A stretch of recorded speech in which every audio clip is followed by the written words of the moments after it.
इस समय आप लोग देख रहे हैं कि बनारस में भी हिंदू मुस्लिम काफ़ी हो रहा है। मंदिर मस्जिद काफ़ी चर्चा में बनी हुई है। तो आप लोगों के मन में एक सवाल आता होगा कि ज्ञानवापी परिसर में पहले मंदिर आया या फिर आप देखें मस्जिद आई, और आखिर 350 साल का पुराना इतिहास क्या कहता है, विवाद क्या कहते हैं, दावे क्या कहते हैं और व्यास जी की कहानी क्या है। इस पर हम लोग आज विस्तार से चर्चा करने वाले हैं और एक सामान्य जानकारी देखने वाले हैं। देखिए, बनारस आपको उत्तर प्रदेश में देखने को मिलेगा। ये हमारा प्यारा भारत है। इसमें आप देखेंगे ये उत्तर प्रदेश है, लखनऊ इसकी राजधानी है। अंतर्राष्ट्रीय सीमा नेपाल से लगती है। राज्यों में बिहार, झारखंड, छत्तीसगढ़, मध्य प्रदेश, राजस्थान, हरियाणा, हिमाचल प्रदेश, उत्तराखंड और दिल्ली से लगती है।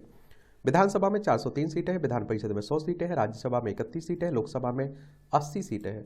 राजनीति की दृष्टि से काफ़ी महत्वपूर्ण माना जाता है उत्तर प्रदेश को, और ऐसा कहा जाता है कि जो दिल्ली की गद्दी है उसका रास्ता उत्तर प्रदेश से होकर जाता है। उत्तर प्रदेश के वाराणसी में ज्ञानवापी के व्यास जी में तहखाने में हिंदुओं ने एक बार फिर पूजा पाठ की शुरुआत कर दी है। ये तहखाना काशी विश्वनाथ मंदिर के बगल में आपको, और वाराणसी कोर्ट ने 31 जनवरी को तहखाने में पूजा करने की अनुमति दी। हिंदू पक्ष का दावा है कि सोमनाथ सोमनाथ व्यास का परिचय वहां साल 1993 तक पूजा करता रहा है। तत्कालीन मुलायम सिंह यादव सरकार ने दिसंबर 1993 में पूजा पाठ को रुकवा दिया था, क्योंकि ये साल वही है जब आप देखिए हिंदू मुस्लिम काफ़ी हो रहा था। बाबरी मस्जिद और राम जन्मभूमि मामले के कारण काफ़ी उबाल मचा हुआ था। दो समुदायों के बीच, दो धर्मों के बीच काफ़ी खाइयाँ बढ़ रही थी। तो बनारस में इस तरह के सांप्रदायिक दंगे ना हो, सांप्रदायिक तनाव ना हो, इसलिए ये पूजा पाठ दिसंबर 1993 में रोक दी गई थी। और ऐसे में उन्हें 30 साल बाद इंसाफ मिला है। तहखाने में हिंदू धर्म के देवी देवताओं की प्राचीन मूर्तियां मौजूद हैं। यहाँ हम आपको हिंदू और मुस्लिम पक्ष के दावों के आधार पर ज्ञानवापी से जुड़े सभी मामलों के बारे में बताते हैं। पहले जानिए व्यास जी की कहानी। तो ज्ञानवापी में मंदिर मस्जिद का विवाद और व्यास जी का तहखाना पूजा का मामला दोनों अलग अलग केस है। ये बात आप लोग समझ लीजिए। मंदिर मस्जिद का विवाद अलग है और व्यास जी के तहखाने की पूजा का मामला अलग है। और व्यास जी का तहखाना काशी विश्वनाथ कॉरिडोर के पास ज्ञानवापी मस्जिद के साउथ में स्थित है। बात साल 1819 की, जब अंग्रेजों का शासन था। वाराणसी में तब हिंदू मुस्लिम के बीच दंगे हो गए थे। अंग्रेजों ने विवाद को शांत करने के लिए ज्ञानवापी मस्जिद का ऊपरी हिस्सा मुस्लिमों को दे दिया और निचले हिस्से में तहखाना हिंदुओं को दे दिया था, समाधान निकालने के लिए। और वाराणसी के तत्कालीन मजिस्ट्रेट ने ज्ञानवापी के बगल में ही रह रहे व्यास परिवार को तहखाने में पूजा पाठ की जिम्मेदारी भी सौंपी गई थी, क्योंकि व्यास परिवार ही साल आप देखते हैं कि 1951 से यहाँ पूजा कर रहा था। 1551 से। इसके बाद 1993 तक सोमनाथ व्यास का परिवार यहाँ पूजा करता रहा। 1992 में आप देखिए अयोध्या में बाबरी विध्वंस के बाद 1993 में यूपी सरकार के आदेश पर प्रशासन ने ज्ञानवापी मस्जिद के चारों ओर लोहे की बैरिकेडिंग से घेराबंदी कर दी और सिर्फ एक मेन गेट से ही मस्जिद के भीतर जाने का रास्ता खुला रखा। और इस तरह व्यास जी के तहखाने में जाने का रास्ता भी बंद हो गया। इसके बाद 30 साल तक यहाँ पूजा पाठ नहीं हो सकी। 2022 में जब अदालत ने ज्ञानवापी के सर्वे का आदेश दिया, तब सोमनाथ व्यास जी के परिवार के एक सदस्य शैलेंद्र कुमार पाठक ने याचिका दायर की और तहखाने में दोबारा पूजा अर्चना का अधिकार मांगा। आखिरकार 31 जनवरी 2024 को उन्हें कोर्ट से अनुमति मिल गई। अभी हाल ही में मिली ना, इसलिए। और व्यास जी का तहखाना 20 × 20 फीट यानी 400 स्क्वायर फीट का है। इसकी ऊंचाई आप देखेंगे लगभग 7 फीट है। तहखाने के भीतर भगवान शिव, गणेश जी, कुबेर जी, हनुमान जी और गंगा माता की सवारी मगरमच्छ की मूर्तियां देखने को मिलेंगी। व्यास जी के तहखाने में अब सुबह 2:30 से 3:30 बजे मंगला आरती की जा रही है। सुबह 11 बजे से 1 बजे तक भोग आरती, फिर शाम 4 बजे एक आरती, शाम 7 से 8 के बीच सप्तशी आरती और आखिरी आरती रात 10 से आप देखिए 10:30 तक बजे के बीच हो रही है। अब एक सवाल आता है, ज्ञानवापी में पहले मंदिर आया है मस्जिद? तो ज्ञानवापी परिसर में मंदिर मस्जिद की कानूनी लड़ाई पिछले 3 दशक से चली आ रही है। मंदिर पक्ष का दावा है कि आज ज्ञानवापी वाली जगह पर करीब 2050 साल पहले राजा विक्रमादित्य ने भगवान विश्वेश्वर का मंदिर बनाया था। भारत में मुस्लिम शासकों के शासनकाल में के पहले से ही भगवान शिव मंदिर शिव का स्वयंभू ज्योतिर्लिंग मौजूद है। ये भगवान विश्वेश्वर के नाम से लोकप्रिय है। हिंदू पक्ष के अनुसार ये ज्योतिर्लिंग देश भर में मौजूद 12 ज्योतिर्लिंगों में से सबसे पवित्र माना जाता है। ज्ञानवापी का इतिहास देखें तो साकी मुस्ताद खान की लिखी किताब मासिर ए आलमगीरी में छठे मुगल शासक औरंगजेब के शासनकाल के बारे में बताया गया है। और इसी किताब के आधार पर मंदिर पक्ष का दावा है कि औरंगजेब के शासनकाल में भगवान विश्वेश्वर का मंदिर तोड़कर उसी स्थान पर ज्ञानवापी मस्जिद का निर्माण कराया गया था। साकी मुस्ताद खान की किताब में लिखा कि 18 अप्रैल 1669 को सम्राट औरंगजेब को एक गलत सूचना मिलती है और उनको बताया था कि ठट्टा, मुल्तान और बनारस में कुछ ब्राह्मण मुसलमानों को शैतानी इल्म बनाते हैं। और इसके बाद औरंगजेब ने ऐसे सभी स्कूलों और मंदिरों को ध्वस्त कर दिए जाने का आदेश दिया। साथ ही औरंगजेब ने मूर्ति पूजा करने पर भी पूरी तरह से प्रतिबंध लगा दिया।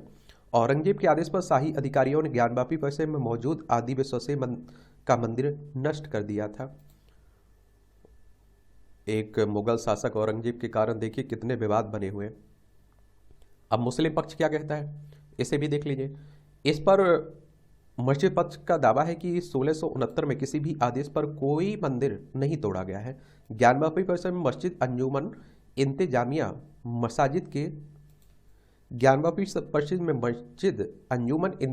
मसाजिद के कब्जे में ही रही है।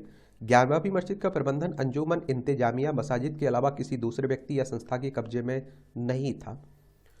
और अदालत में मस्जिद पक्ष सवाल करते हुए कहता है कि जिस आधार पर हिंदू मंदिर को तोड़े जाने का दावा करते हैं, क्या वो किताबें भारत सरकार या उत्तर प्रदेश सरकार की इस राजपत्र में है? 350 साल पहले किसी ने क्या लिखा, क्यों लिखा, उसके पीछे कई कारण हो सकते हैं, जैसे कि लेखक का झुकाव। हम केवल सरकारी अधिसूचनाओं पर ही भरोसा कर सकते हैं, एक मुस्लिम पक्ष की तरफ से कहा जा रहा है। और मस्जिद पक्ष ने कहा कि उनके लिए कट ऑफ डेट 15 अगस्त 1947 300, 700 या फिर 1500 साल पुराना इतिहास देखने का कोई मतलब नहीं है। मस्जिद पक्ष ने ज्ञानवापी परिसर को अपनी संपत्ति साबित करने के लिए सरकारी रिकॉर्ड्स में मौजूद खसरा खतौनी पेश की। उन नक्शों को भी अपने पक्ष में अहम सबूत माना है। जो आप देखिए प्लेसेस ऑफ वर्शिप एक्ट आप लोग सुनते हैं ना, धार्मिक स्थल कानून, इसमें कहा गया है कि 15 अगस्त 1947 के पहले जो कुछ भी हुआ, चाहे वो मंदिर तोड़े गए, मस्जिदें तोड़ी गई हो, सभी को भूल जाना पड़ेगा। 15 अगस्त 1947 की तारीख तय की गई है। इस दिन जहां मंदिर है वहां हमेशा मंदिर रहेंगे, जहां मस्जिद है वहां हमेशा मस्जिद रहेगा। किसी भी धार्मिक स्थल में कोई परिवर्तन नहीं किया जाएगा। लेकिन इस कानून को ही चुनौती दी जाने लगी है। मस्जिद कमेटी ने अदालत में पेश जवाब में कहा है कि प्लॉट नंबर 9130 पर बने ढांचे का नाम आलमगिरी या ज्ञानवापी है। यह ढांचा पिछले 1 साल से भी ज्यादा पुराना है और तब से यहाँ रोजाना मुसलमान नमाज अदा कर रहे हैं। ज्ञानवापी नाम कैसे पड़ा? तो ज्ञानवापी परिसर में एक प्राचीन कुआं है। मंदिर पक्ष का कहना है कि सतयुग में उस कुएं को खुद भगवान शिव शंकर ने अपने त्रिशूल से बनाया था। इस कुएं का नाम ज्ञानवापी रखा गया, फिर बाद में इसी नाम से पूरे परिसर को जाना जाने लगा। ज्ञानवापी मामले पर अदालत में कितने केस हैं? तो ज्ञानवापी परिसर से जुड़े अलग अलग अदालतों में 20 से ज्यादा मुकदमे चल रहे हैं। बनारस की जिला अदालत में सबसे पहला केस साल 1991 में एडवोकेट विजय शंकर रस्तोगी ने दायर किया था। दूसरा केस जनवरी 2023 में मान बहादुर और अनुपम द्विवेदी ने मिलकर दायर किया था। और याचिकाकर्ता शंकर रस्तोगी ने इतिहासकारों के लेख, धार्मिक ग्रंथ, नक्शों के आधार पर दावा किया कि प्लॉट नंबर 9130 लगभग 1 बीघा, प्लॉट नंबर 9131 की 9 बिस्वा और प्लॉट नंबर 9132 की 6 धुर जमीन पर भगवान आदि शंकर का मंदिर है। अपने दावे में उन्होंने स्कंद पुराण, काशी खंड समेत अन्य पुराणों का जिक्र भी किया है। इसके अलावा आप देखिए बनारस की जिला अदालत ने जिस मामले पर भारतीय पुरातत्व सर्वेक्षण विभाग को सर्वे का आदेश दिया था, वो मुकदमा अगस्त 2021 में 5 हिंदू महिलाओं ने दायर किया था। ये महिलाएं राखी सिंह, लक्ष्मी देवी, सीता साहू, मंजू व्यास, रेखा पाठक है। याचिकाकर्ताओं ने ज्ञानवापी परिसर को काशी विश्वनाथ मंदिर का हिस्सा बताया और यहाँ मां सिंगार गौरी की पूजा करने की इजाजत मांगी थी। इसके बाद अदालत ने सर्वे किए जाने का आदेश भी दिया था। और ASI का जो सर्वेक्षण हुआ है, भारतीय पुरातत्व सर्वेक्षण का, इसमें क्या क्या मिला है?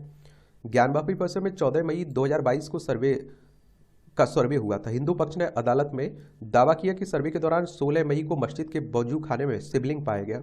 इसके बाद वजू खाने का पूरा एरिया सील कर दिया गया था। हालांकि मुस्लिम पक्ष ने इसे शिवलिंग नहीं माना, बल्कि एक फव्वारा 2023 में हुआ था।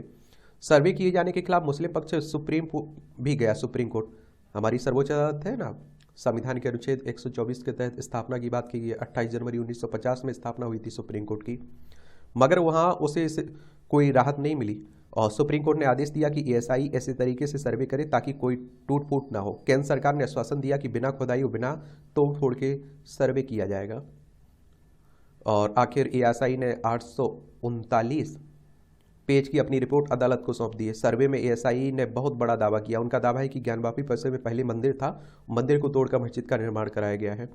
अपनी रिपोर्ट में एएसआई ने कई सबूत भी पेश किए हैं। सर्वे के दौरान उन्हें एक पत्थर भी मिला है जिस पर मस्जिद के निर्माण का समय 1676 से 1677 के बीच हुआ बताया गया है। इसके अलावा 1792-93 में मस्जिद के आंगन की मरम्मत की बात भी कही गई है। तो यही पूरा विवाद है, ज्ञानवापी मस्जिद और शिव शंकर भगवान के मंदिर को तोड़कर बनाई गई है, ऐसा कहा जाता है ये मस्जिद, तो उसी की बात हो रही है। एक सामान्य जानकारी जरूर रखा कि करिएगा आप लोग।